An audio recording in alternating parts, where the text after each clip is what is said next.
Hey folks, Eric here, the Whatever Guy, because it really is whatever for me. And do you folks want to know about them moving this cannabis to Schedule 3 and why it will only shift enforcement priorities? You guys stick around, man, and I'll talk to you guys about that. My name's Eric. I am the Whatever Guy, and I usually shoot videos a couple days a week, basically keeping you guys updated in the world Delta 8, Delta 9, Delta 10, hemp cannabis, just what's going on around. And today, man, sitting here bullshitting on an early Monday morning. Happy Labor Day to you folks. Got a little bit of house cleaning to do this morning, but we're going to talk about this Schedule 3, moving cannabis to Schedule 3, and what I think about it and the issues that we're going to have going forward. My argument is obviously descheduling, but like I said, we got a little bit of house cleaning to do, so I'm going to go ahead and address that now. For those of you out there that are trying to get in touch with me, man, I appreciate you folks trying to get in touch with me. I appreciate you folks thinking that I'm important enough or that I'm some sort of gatekeeper that you need to get in touch with me. I really appreciate it. But let me just say this. I work for Boral Hemp, and I do a lot of work for those guys, and they tie up my time quite a bit. So getting in touch with me is a really hard situation sometimes, especially considering the fact that I have to run around with two phones all the time with people trying to contact me. But having said that, for you folks out there that are trying to get in touch with me, I really appreciate the fact that you are. But let me just explain this to you guys. I'm probably not the gatekeeper that you think I am. I'm probably not as important as you think I am. The thing is that you folks are trying to get in touch with me and you're calling the plant, and you have to understand that those folks are busy too. And when you're calling people like Teresa and Leanne and those folks at the plant, and you're passing those messages on for them to get in touch with me, I really appreciate that. But you have to understand that they're busy too, and I work with those people all the time. But I will tell you this: one way to get on my bad side is to contact the plant and then come back and complain to me about the fact that they did not pass the message along. Because let me just explain this to you guys: as much issue as you have, and as much hardness as it is, or how hard it is for you guys to get in touch with me, it's just as hard for them to get in touch with me too. Like, I work with those guys every day and they are busy. Don't call me or leave me a message with me and tell me that you contacted the plant and they didn't pass a message along, because that right there immediately is going to turn me off to you. Because when you're calling Teresa's a busy lady. She doesn't work for me. She works for Boral Hemp. And when you folks call over there and pass messages along, I work with her every day. And trust me, she's a much better friend to me than whoever it is whoever it is calling me. So you folks need to keep that in mind, and don't call the plant and leave a message and then get pissed off when they don't pass a message along, or the message doesn't get to me. Because as it stands, like I said, they have a hard enough time get in touch with me too. But the quickest way to get yourself turned off from me is by doing something like that. Call the plant, leave a message for me, and then come back and complain to me about the fact that they didn't pass a message along, because those folks don't work for me. They're not my secretary. I work for them. I work for Boral Hemp. Okay. And everybody in that group right there that you're calling, we all work for Boral Hemp, and we're all busy. So please, whatever you do, don't call me and degrade anybody that works at Boral Hemp because they didn't pass a message along, because they have just as much issue with getting in touch with me as you do. And I promise you, I promise you, whoever did that, you will never get a message from me. Like, I will never answer your message for me. Like, you can just forget whatever it is that you needed to get in touch with me about. You can just drop that. All right, folks, we're going to move forward to this descheduling. I apologize for that right there, because it's just a little bit tough, dealing with people that are trying to get in touch with you all the time, and especially when they think you're some kind of gatekeeper. And a lot of times I'm not. Like, I'm not as important as some of these people think I am. And I just want you guys to understand that. I'm just trying to get you guys some good news, trying to get you guys some good information on hemp. And I don't want to be, harassed and bothered. And those people at the plant don't want to be harassed and bothered. So take that in mind when you're trying to get in touch with folks. All right, so we're going to move forward to this talk about the cannabis scheduling. I apologize for the house cleaning. As we move forward, we've talked about this cannabis rescheduling quite a bit. Moving it to Schedule 3 is going to be a real issue for those folks. I don't understand what the argument is. We're going to switch over to an article over here at Marijuana Moment. We're going to take a look at it. And this basically dials up all the arguments that I have about, moving it to Schedule 3.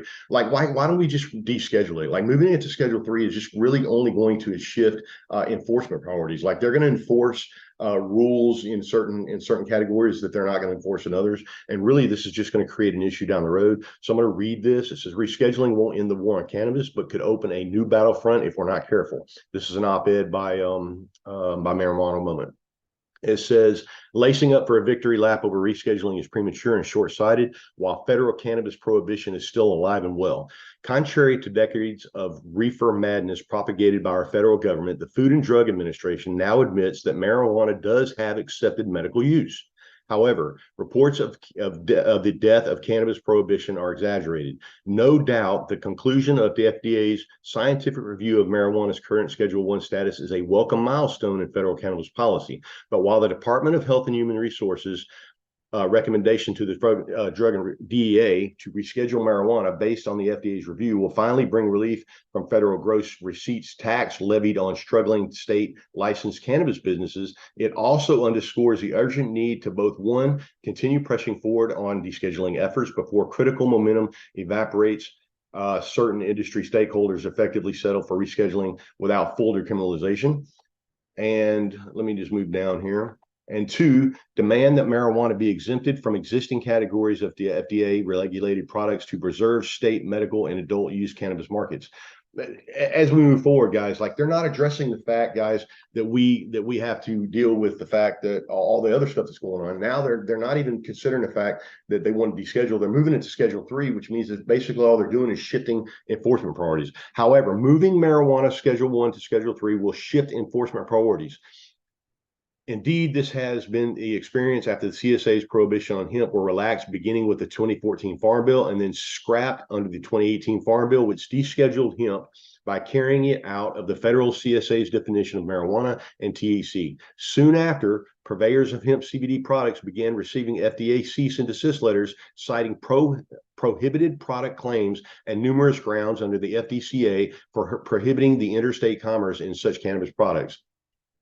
These shifting enforcement priorities have also been evident in the way both the DEA and the FDA have addressed intoxicating cannabinoid products derived from hemp, which is public record. While former agency officials retained as consultants and lobbyists by Wall Street Cannabis have chortled that it defies logic that FDA would choose to regulate Schedule 3 marijuana when it would not regulate Schedule 1 marijuana, this position denies the reality of actual enforcement efforts by DEA and FDA. As such, carving out smokable marijuana flower, as well as the full spectrum concentrates and other finished products naturally derived from the marijuana plant, which I'll also refer to as a whole plant, from FDA's legal definitions of drugs, food, dietary supplements, is a necessary step that must be taken quickly in order to preserve existing state markets, small business jobs, and consumer access. Doing this work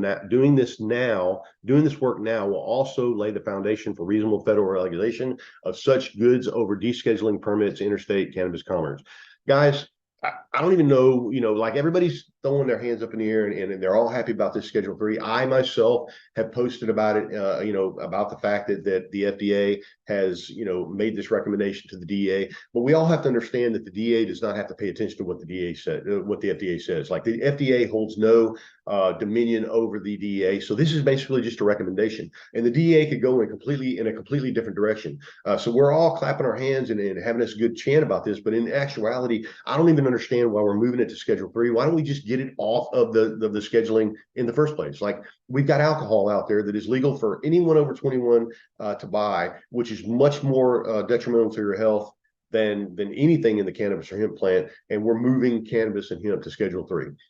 This is not a win, guys. This is basically just, here we're going to give you a little bit of, we're just going to give you just a little bit so that you guys will push along a little bit and you think that you got something. We don't have anything here. The only thing we have here is them not enforcing it quite as much as they did when it was in Schedule 1. Folks, I hope you guys understand what I'm trying to get at. I apologize for being a little bit jawed up this morning, but I hope you guys appreciate the fact that moving moving cannabis to Schedule 3 really only changes enforcement priorities, and it really does not move it off the C schedule list. It really is just the FDA making a recommendation to the DEA, and that's nothing more. The DEA has not made a final ruling on this. The DEA does not have to listen to what the FDA said. They could go in a completely different direction. This needs to go up into Congress, and Congress needs to just deschedule this and get it done all the way around. All right, folks, this is Thewhateverguy signing off. I hope everybody had a great week. I hope you guys will enjoy your Labor Day, and I hope everybody comes over to Boral Hemp and grabs all the cool products that you guys would want to enjoy your weekend with. All right, folks, this is Thewhateverguy signing off, and I'll talk to you guys later, man. Love it. See you.